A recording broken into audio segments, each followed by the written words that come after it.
छल का फल छल ही होता है, चाहे वो आज हो या कल। सुप्रभात दोस्तों, मैं हूं नरेंद्र तिवारी और आप देख रहे हैं जनपहल न्यूज। हमारे खास प्रोग्राम सकारात्मक सुबह साहित्य के साथ, इसमें आप विभिन्न साहित्यकारों की कविताओं का श्रवण कर रहे हैं, साथ ही कहानियों का। तो चलिए आज हम आपको इस कार्यक्रम में सुनाते हैं करेरा के साहित्यकार सतीश श्रीवास्तव की यह कहानी। सकारात्मक सुबह साहित्य के साथ में जनपहल न्यूज पर आपके सामने उपस्थित हूँ, एक प्रेरक कहानी लेकर। निश्चित रूप से एक समय था जब हमारे परिवारों में दादा दादी, नाना नानी, संयुक्त परिवार की अवधारणा में एक साथ रहा करते थे। तब हमारे परिवारों में जो किस्से कहानियों का क्रम चलता था और उन कहानियों के माध्यम से हमारे बच्चों को जो संस्कार मिलते थे और वो संस्कार हमारे बच्चों को बहुत आगे तक ले जाते थे। आज इस चीज़ की कमी है। संगठित परिवार जो है विघटित होते जा रहे हैं, छोटे छोटे एकल परिवारों में बढ़ते जा रहे हैं। यही कारण है कि हमारे परिवारों में संस्कारों की क्षीणता होती जा रही है। मैं एक छोटी सी कहानी यहाँ सुना रहा हूँ कि अगर हम ईश्वर में विश्वास करते हैं तो निश्चित रूप से ईश्वर हमारे साथ होते हैं। एक गांव में एक राजा के राज्य में अकाल पड़ गया, तो वहां से एक संत निकले। उन संत ने कहा कि यदि राजा यहाँ एक बिहारी जी का मंदिर बनवा दें और बिहारी जी के मंदिर में आकर रोजाना राजा एक ताजे फूलों का हार चढ़ाया करें, तो देखना इस पूरे राज्य का अकाल बड़ी जल्दी समाप्त हो जाएगा। ये संदेश राजा तक पहुंचा। राजा ने कहा, कौन सी बड़ी बात है, बिहारी जी का एक मंदिर बनवा लेते हैं, भगवान की प्राण प्रतिष्ठा करवा देते हैं, एक पुजारी लगा देते हैं, रोजाना हार भेज दिया करेंगे, हम जाया करेंगे, भगवान को हार चढ़ाया आया करेंगे, हमारे राज्य में सुख शांति आ जाए, हम सब कुछ करने को तैयार है। राजा ने मंदिर बनवाया, पुजारी की नियुक्ति की, रोजाना एक सैनिक आता, ताजे फूलों का हार दे जाता। राजा दोपहर में आते, भगवान को वो हार समर्पित करते। थोड़ी देर बाद जो है पुजारी जी उस हार को उतार कर राजा के गले में पहना दिया करते।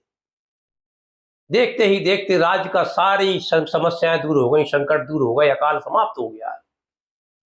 अब ये देखकर पुजारी जी के मन में यह आया कि कभी तो एक आध दिन ऐसा मौका मिल जाए कि राजा के यहाँ से माला आए, और राजा ना आए तो उस दिन माला मैं अपने गले में पहन, तो हो सकता है मेरे भी कुछ संकट दूर हो जाए।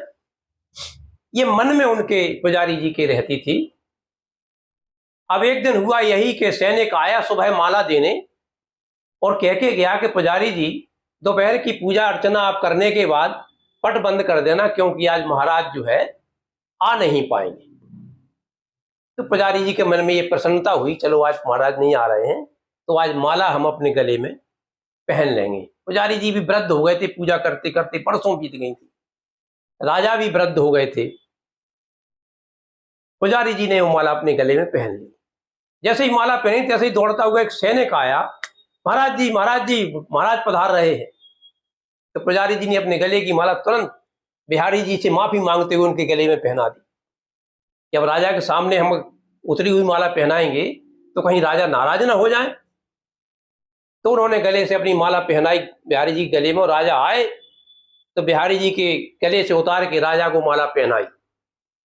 जैसे ही राजा को माला पहनाई तो राजा ने कहा कि पुजारी जी, ये माला में सफेद बाल कहां से आया?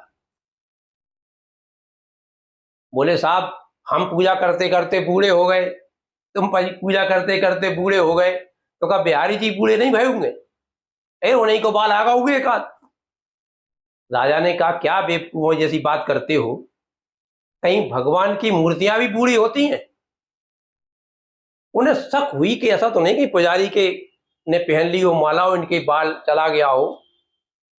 देखो, कल मैं सुबह आऊंगा, मैं स्वयं पूजा करूंगा भगवान की, मैं स्वयं श्रृंगार करूंगा, मैं देखूंगा कि अगर बिहारी जी के बाल सफेद नहीं हुए हैं तो पुजारी जी तुम्हें सजा मिलेगी, तुम्हें फांसी दी जाएगी, तुमने बहुत बड़ा अपराध किया है। तुम मुझसे छुपाव कर रहे हो। बोले ठीक है महाराज, आप सवेरे आके पूजा कर लेना, देख लीजिए जब हम बूढ़े भाई तुम वैद्य पे ना भाई होंगे बूढ़े। सुबह जो है वो महाराज आते हैं पूजा करने के लिए। जब सुबह वो आए उसके पहले रात भर पुजारी जी को हो गई, माथा पटकते पटकते देहरी पे भगवान के पट बंद थे, देहरी पे रात भर माथा पटका उड़ने के, बिहारी जी अब मेरी लाज आपके ही हाथ में है, मैंने आपकी खूब सेवा की है, एक गलती जरूर की है लेकिन आपसे मैंने माफी मांग ली थी, देखना कहीं राजा को ऐसा न लगे कि मैंने ये गलती की है, मुझे फांसी की सजा हो जाएगी, भगवान मेरी रक्षा करना, मैं आपके ही सहारे हूं। सुबह जब राजा आते हैं, राजा आके भगवान का श्रृंगार करने के लिए उनका मुकुट उतारते हैं तो वो देखते हैं कि बिहारी जी के पूरे बाल सफेद हैं। फिर भी जो मूर्ति मानते हैं उन्हें मूर्ति है, भगवान जो भगवान मानते हैं उनके लिए भगवान है। पुजारी जी ने देखा तो वो भी दंग रह गए, लेकिन राजा को फिर भी भरोसा नहीं हुआ। उन्हें लगा कि कहीं पुजारी ने बचने के लिए बिहारी जी की मूर्ति पर सफेद बाल तो नहीं लगा दिए लाकर।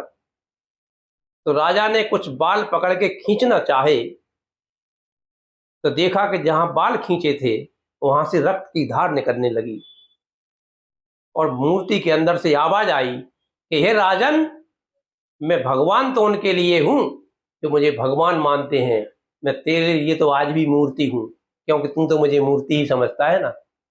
यहाँ की जो प्रजा है ना उसके लिए मैं भगवान हूं, ये पुजारी जी है ना इनके लिए मैं भगवान हूं। इसलिए हम यदि ईश्वर में आस्था रखते हैं, विश्वास रखते हैं तो निश्चित रूप से भगवान हमारे साथ में रहते हैं। बहुत बहुत धन्यवाद। क्षेत्र की ऐसी छोटी बड़ी खबरें देखने के लिए जनपहन न्यूज चैनल को यूट्यूब पर भी कीजिए सब्सक्राइब और रहिए खबरों से अपडेट।